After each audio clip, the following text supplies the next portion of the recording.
Well, welcome back again to the Oasis Podcast. I am John Mark Yoder. This is Wayne Weaver, and we are discussing servanthood in the kingdom. Mm-hmm.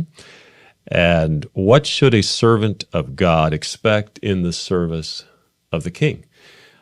In our last episode, we had begun with 2 Corinthians 4, 7 to 11, that says we have this treasure in earthen vessels, that the excellency of the power may be of God, not of us. Verse 8 says, we are troubled on every side, yet not distressed. We are perplexed, but not in despair, persecuted, but not forsaken, cast down, but not destroyed. Always bearing about in the body the dying of the Lord Jesus, that the life also of Jesus might be made manifest in our body, for which we live, for we which live are always delivered unto death for Jesus' sake, that the life also of Jesus might be made manifest in our mortal flesh. So we talked about loyalty to the calling or to the assignment last time. Mm-hmm. You mentioned that there is many people want to get to a position, mm-hmm. and they want the title, and then they are content to just sit in the mm-hmm. title and not necessarily do the work. Yeah. Might leave mm-hmm. early, might leave unexpectedly. Yeah. And we talked about this whole idea. I think in the episode today, we want to talk about the expectation. What are the rights and expectations of a servant? How does one deal with idealism? Because when we talk about servanthood in the kingdom of God, sometimes servanthood, and we talked about that too a little bit, mm-hmm. servanthood and the concept of kingdom can seem at odds. Mm-hmm. Because we're told that we are seated with Christ in heavenly places. Mm-hmm. How does that look in servanthood? Mm-hmm. How does that look in all of us being subject one to another? I would like to, if possible, before we get into that discussion, read Luke 17, 5 to 10. Mm-hmm. And just as a setup for the expectations. Yeah. So we find this little interesting discussion with the apostles speaking with Jesus.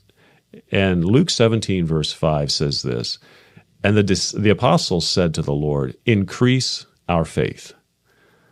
And what happens next is in that realm. So the Lord said, if you have faith as a mustard seed, you can say to this mulberry tree, be pulled up by the roots and be planted in the sea, and it would obey you. Now, that sounds wonderful.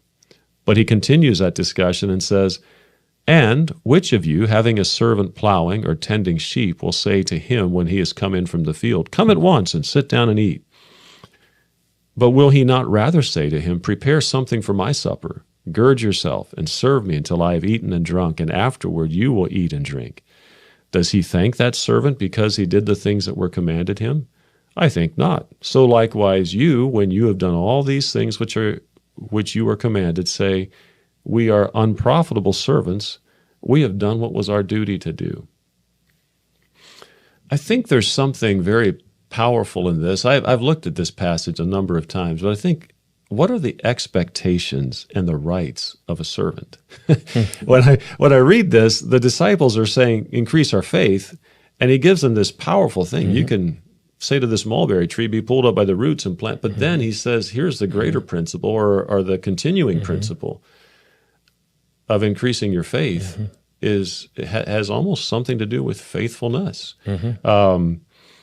So, Wayne, in the church and in life in general, we have these expectations that when we perform duties as a servant, there is a reward somewhere.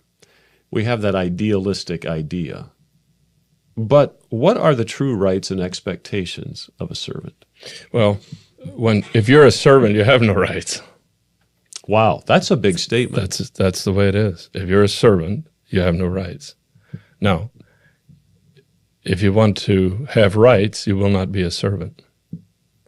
This is just how it works. Now, here's the thing. It is interesting that you read that in Luke.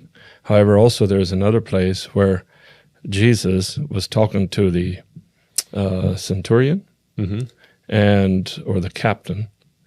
What was it now? The centurion. Remember, I'm almost 70 here now. I'm thinking the centurion was talking the about one. Authority? Yeah, yes. authority. Mm-hmm. And then he was was talking about the authority, and then this centurion was talking about, now I have some people that I'm also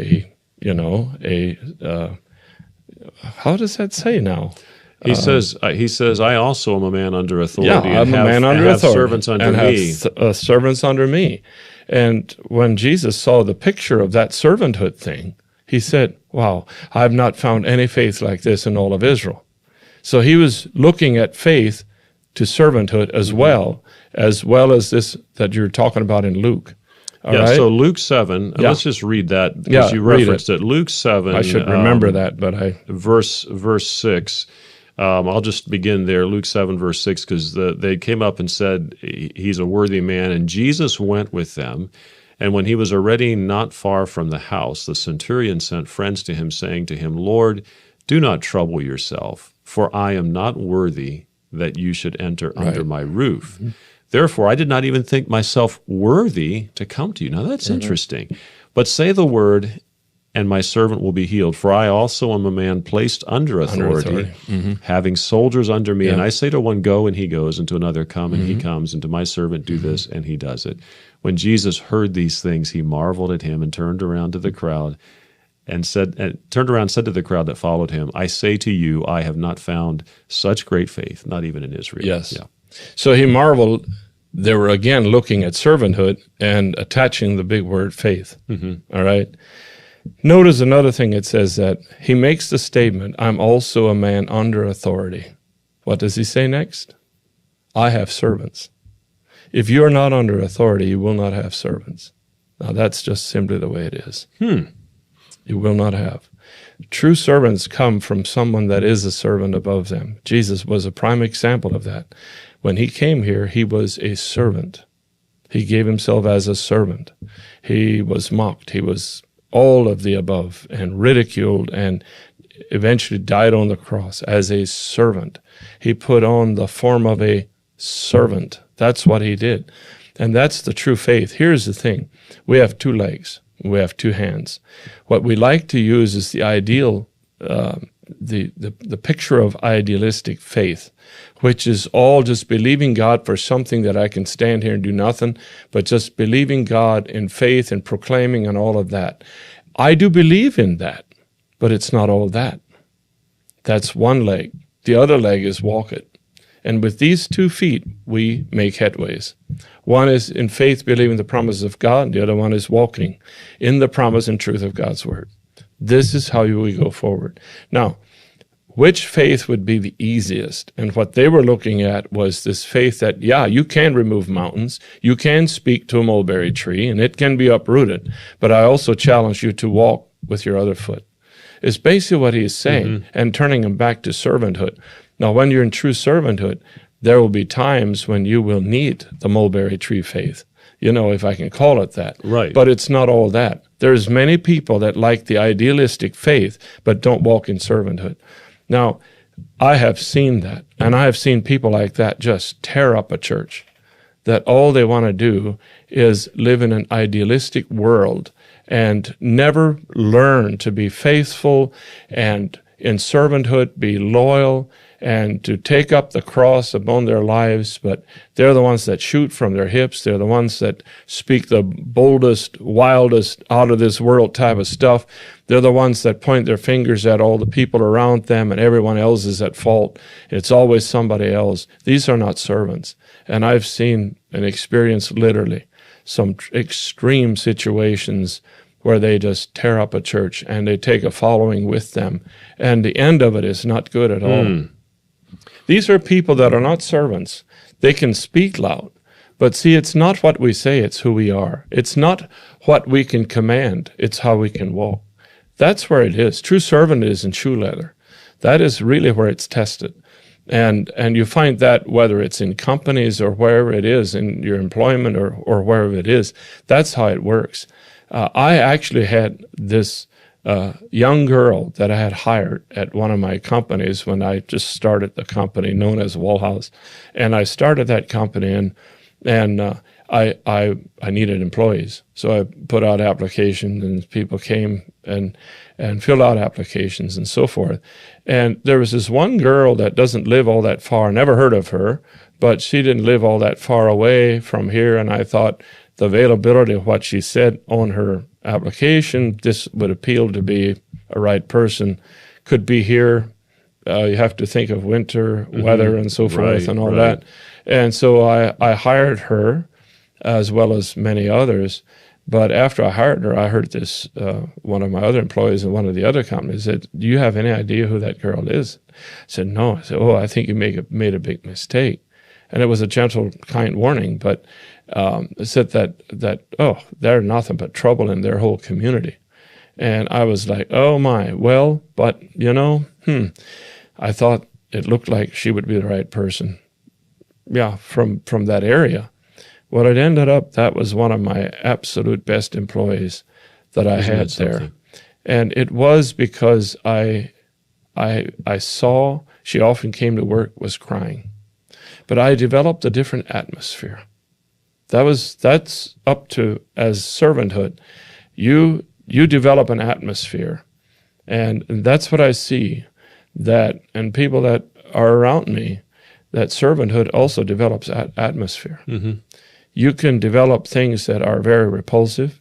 You can develop things that are hostile.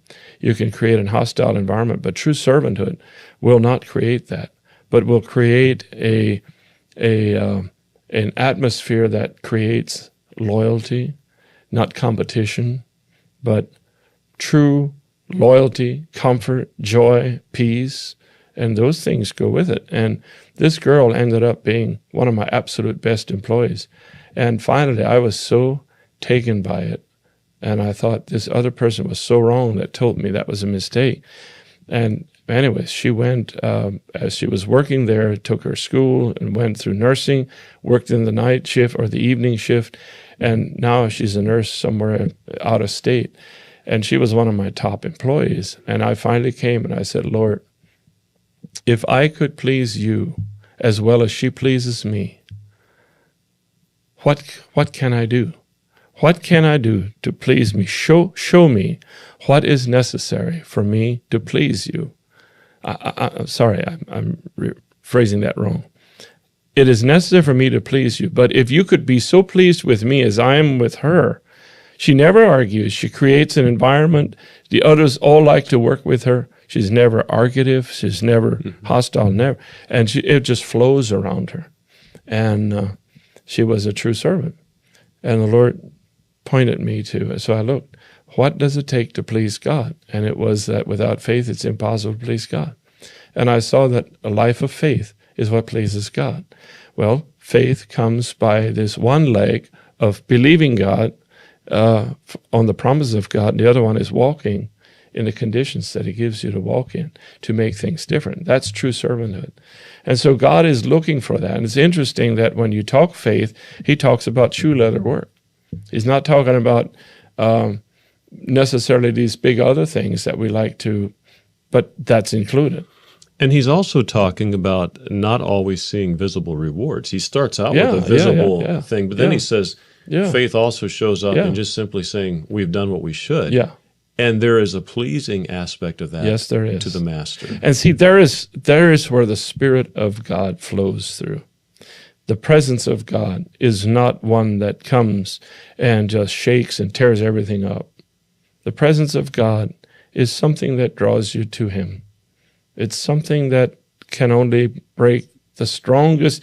You know, we think of strong ties and a person that's in drugs and head over heels and all kinds of, murderers and everything else. And it takes a lightning strike of God to break a person like that. But, God chose something even much smaller to man's thinking. It's called love. And love wins the hardest and the strongest and the most difficult. It's still love that wins. And so in the servanthood, you have that love. Mm-hmm. You have that. And when you are a true servant of God, which this is what we're talking about, that servanthood love of God then reflects and oozes out of you.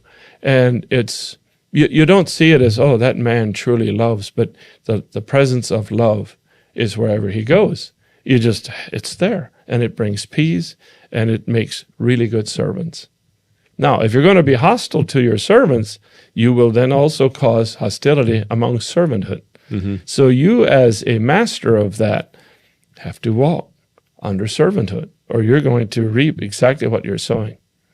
And I think this is very big. It goes and reflects in churches. You can live so and be so that there's people that are actually, if I can say it, under you. They just love to do what you want them to do because they think the world of you. They think the world of the way you rule. You rule well. When I say rule well, I'm not saying harsh, but you're a servant. You're just a genuine servant, and it causes them to want to walk that way too. If I'm tough and hard on, and there's times when you have to rebuke someone, and a servant needs to take rebuke. There's times when it's like, whoa, this was a problem. But it's not a pattern where that's all comes out of a person. If you're a true servant, you will be kind, you will be full of love. If you are a servant, you will be full of peace, and you will be full of joy. That is a servant, and you will create that environment right under you, and people like to be there. And this is what you'll see in people that are true servants. They'll have a gathering of people around them to discuss and talk and ask questions because they like what's coming out of a true servant. This is servanthood. And the other part of that is there's a lot of dying. There's times when I felt like exploding because I saw something. No, I can't do that. I can't explode. I just remember, if exploding is your strength, you've got a lot more weaknesses than you have strength. Right. Because that's the internal that's exploding and is not contained very well. That's the earthen vessel cracked. It's a very cracked one. Well, you know what? I think this is so good. I think as we wrap this up, this goes fast, but as we wrap this up, I think monitoring those expectations, and I like what you said earlier, is the servant doesn't have rights. No, the servant is at the disposal of the master, and I think in another episode we want to talk about why are the servants of God so often disappointed and disoriented and disillusioned. I think that's a big one. And so we'll pick that up in another episode, but thank you for joining us today, and may God take what you are hearing and make you a servant in faithfulness and full of faith. God bless you.